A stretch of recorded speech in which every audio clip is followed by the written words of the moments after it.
Donc, sans transition, on va passer aux glandes. Oh. Quoique, oui, elle m'a cherché quand même, hein, parce qu'elle est un peu faux cul, là. Enfin, Voilà. voilà. Elle a peut-être... Bon. C'est le métier. Hein. Oui, je sais. Ouais. Voilà. En fait, quand vous êtes fatigué en fin de matinée, vous faites un malaise à jeun, vous pensez en général que votre taux de sucre dans le sang baisse, donc vous faites une hypoglycémie. Eh bien, dans l'immense majorité des cas, c'est une erreur. Ce qu'on pense être une hypoglycémie n'en est pas une. C'est ce que va nous expliquer Boris. En fait, l'hypoglycémie, c'est une anomalie très particulière qu'il ne faut pas confondre avec le coup de barre, en fait. Absolument. Il ne faut pas confondre ça avec le coup de barre de fin de matinée qu'on peut tous avoir. Et on voit parfois d'ailleurs nos étudiants nous dire je suis en hypo, il faut que je parte du stage et que j'aille manger. Non, l'hypoglycémie, c'est véritablement une réduction importante du taux de sucre dans le sang, plus précisément de la réduction de la quantité de glucose dans le sang, et qui est associée à des signes neurologiques, par exemple des paralysies, par exemple une vision double, ou encore une désorientation dans le temps et l'espace. Parfois, les gens deviennent même colériques, nerveux, sans qu'on comprenne pourquoi. Et puis, ça peut aller jusqu'au malaise sévère et au coma. Ça, c'est vraiment l'hypoglycémie. Et l'hypoglycémie comme cela, eh bien, si on est en bonne santé, ça n'arrive pratiquement jamais. En clair, si vous êtes en bonne santé, vous ne ferez pas d'hypoglycémie, sauf dans des cas extrêmes dont on va reparler un petit peu. Et pourquoi on ne fait pas d'hypoglycémie ? Eh bien, c'est parce que nos hormones nous protègent. Même quand on a sauté un repas ? Eh bien oui, même quand on a sauté un repas, on ne fait pas d'hypoglycémie, contrairement à des croyances populaires. Et la meilleure illustration, c'est de voir ce qui se passe quand on se réveille. Quand on se lève le matin, on est généralement après 10 à 12 heures de jeûne, eh bien non seulement on ne fait pas de malaise, mais en plus, si on mesure la glycémie à ce moment-là, eh bien on verra qu'elle n'est pas franchement abaissée. Dans cet exemple, on verra que la glycémie, finalement, elle est normale. Et pourquoi elle est normale ? Et c'est grâce à l'effet, au bon fonctionnement de deux hormones en particulier, le glucagon et l'insuline. Ce sont deux hormones, on va voir là une petite illustration peut-être, oui, donc du pancréas qui joue un rôle important, qui fabrique ces deux hormones. Ces deux hormones ont un rôle clé au niveau du foie, qui est complètement opposé. Le glucagon va stimuler la libération de sucre par le foie. À l'inverse, l'insuline, eh bien, elle bloque la libération de sucre par le foie. Alors, quand on est à jeun, qu'est-ce qui se passe ? Eh bien, le corps réagit, il augmente la production du glucagon et il diminue la production d'insuline. Donc, la conséquence, c'est qu'au niveau du foie, on va avoir une libération de sucre avec deux mécanismes. D'une part, le sucre va d'abord libérer les stocks de sucre qui sont déjà présents, parce qu'il y a du stock de sucre dans le foie. Et puis quand il n'y a plus de stock, eh bien, il va fabriquer du sucre. Et donc grâce à tout cela, on ne fait pas d'hypoglycémie, même à jeun. Je reviens juste une seconde sur votre comparaison avec la nuit. La nuit, l'organisme est au repos. Il n'y a pas de métabolisme, c'est-à-dire on ne marche pas, on ne réfléchit pas, donc théoriquement on consomme moins de sucre. Donc c'est pas étonnant finalement que le matin, on n'ait pas un taux de sucre très abaissé. Alors on ne dépense pas d'énergie pour faire de l'activité physique, mais on dépense de l'énergie pour maintenir son corps en bonne santé. C'est ce qu'on appelle la dépense énergétique de repos, pour faire fonctionner le cœur, on brûle des calories. Donc théoriquement, si on n'avait pas ces hormones pour compenser le fait qu'on n'apporte pas du sucre par l'alimentation, eh bien on ne pourrait pas survivre.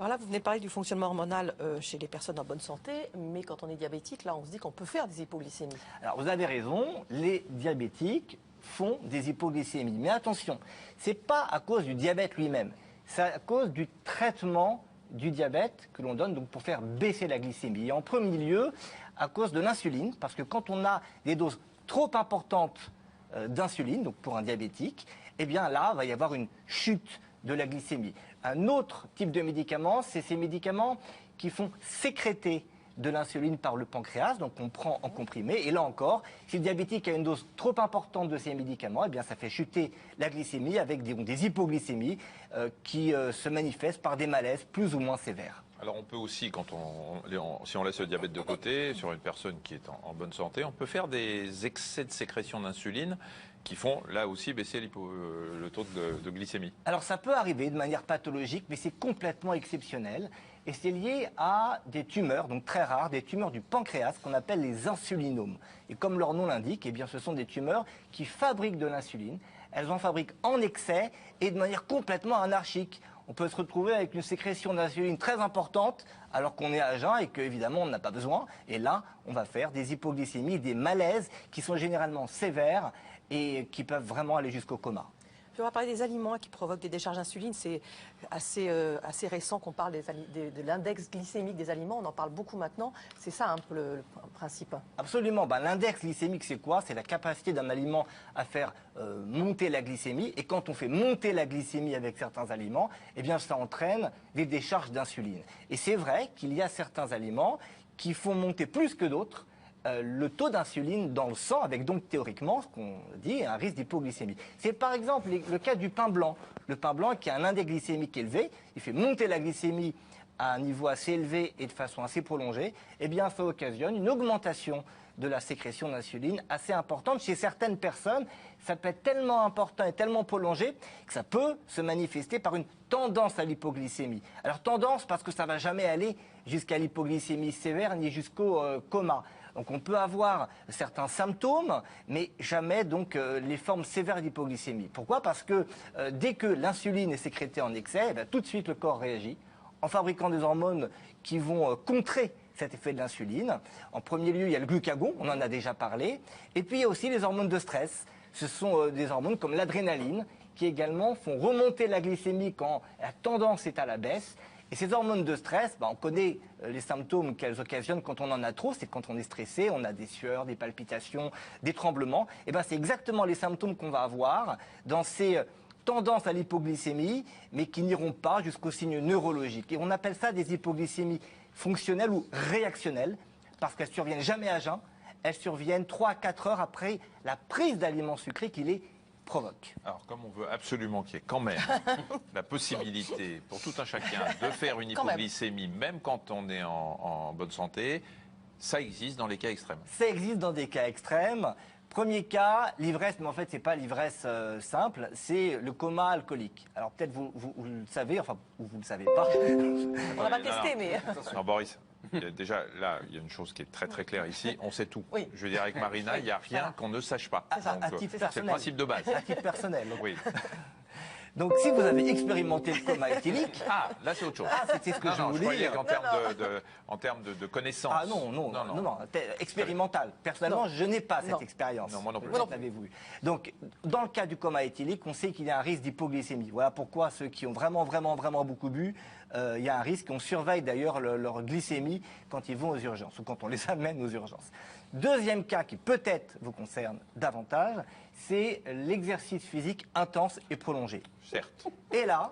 vous avez fait le marathon, Gérard, déjà? Oui, pardon. Si vous faites le marathon, oui, justement. si vous faites le marathon, si vous montez un col à vélo et que vous n'avez pas mangé, là, il y a un risque d'hypoglycémie. Vous savez, c'est ce que les sportifs appellent la fringale. Et là, ça coupe les jambes et là, il peut y avoir des symptômes très gênants. Mais ça ne concerne pas du tout le simple jogging de 30 minutes, voire 40 minutes. Même si on fait à jeun, il n'y a pas de risque d'hypoglycémie dans ces cas-là. Donc, si on est en bonne santé, pas en coma éthylique et pas en train de faire un marathon, on ne fait pas d'hypoglycémie. Oui, et c'est un message extrêmement important, il faut vraiment le rappeler, parce qu'il y a beaucoup de cas où on met sur le compte d'hypoglycémie par erreur des malaises qui ont en fait une autre origine. Et donc, si ces malaises viennent régulièrement, si ça persiste, il faut absolument faire un bilan, d'une part pour éliminer ce diagnostic d'une maladie rare qu'est l'insulinome, et puis pour rechercher une autre cause à ces malaises, notamment une cause cardiaque. D'accord. Ça ne nous a pas dit pourquoi vos étudiants, en fin de matinée, vous disaient qu'ils avaient le coup de barre de fin de matinée. Parce que le coup de barre de fin de matinée, il n'y a pas que les étudiants en médecine qui l'ont. Oui, alors moi, vous savez, les médecins, des fois, ils ont l'expérience de la médecine et que de la médecine. Enfin, c'est mon cas. Et c'est quoi alors ce coup de barre que tout le monde peut ressentir? Effectivement, ce coup de barre, alors soit c'est simplement une fatigue, voilà, parce qu'ils se sont levés tôt, ils ont suivi la visite du chef de service pendant plusieurs heures, dans un état un peu de stress, parce qu'ils doivent apprendre, présenter leurs patients au chef de service, donc état de stress, état de fatigue. Et donc, soit c'est simplement une fatigue, soit une sensation de faim, soit un malaise vagal. Donc là, c'est beaucoup plus fréquent que l'hypoglycémie. Et dans beaucoup de cas, ce qu'on appelle hypoglycémie, c'est en fait un malaise vagal. C'est la tension qui est trop basse. Et la tension qui va chuter, la fréquence cardiaque qui baisse, et rien à voir avec la chute de la Taux de glycémie. sucre. Très bien. Très Ça n'empêche bien. pas de donner un petit sucre à quelqu'un Voilà, si ça ça peut va pas. Ça peut pas faire Alors de ça mal. fait pas de mal, mais encore une fois, ça sera vraiment efficace que quand il y a hypoglycémie, c'est-à-dire chez le diabétique qui a une hypo à cause de son traitement. Même s'il y a un effet placebo, ça. c'est pas Oui. mal. Un petit sucre. Voilà. Un petit C'est sucre. toujours du bien, Allez. voilà, au cerveau. Un petit sucre à un moment. Non, un carré de chocolat pour moi, s'il vous plaît. D'accord. Merci beaucoup. C'est l'heure d'une vie. Le blog. Ah, le blog, oh là là. Attendez, on va revenir. On a Allez. oublié. Enfin, vous avez oublié. Vous avez un blog? Oui, un blog sur Et où Allodocteur, sur allodocteur.fr, et donc je mettrai des informations complémentaires et en particulier sur ces hypoglycémies réactionnelles parce que ça, je sais que beaucoup de gens se posent des questions là-dessus. Et ce, Formidable. toute l'année, Boris. Toute l'année. Enfin, Formidable. pas Bravo. que sur l'hypoglycémie, sur Non. différents thèmes. Donc, Merci. je disais...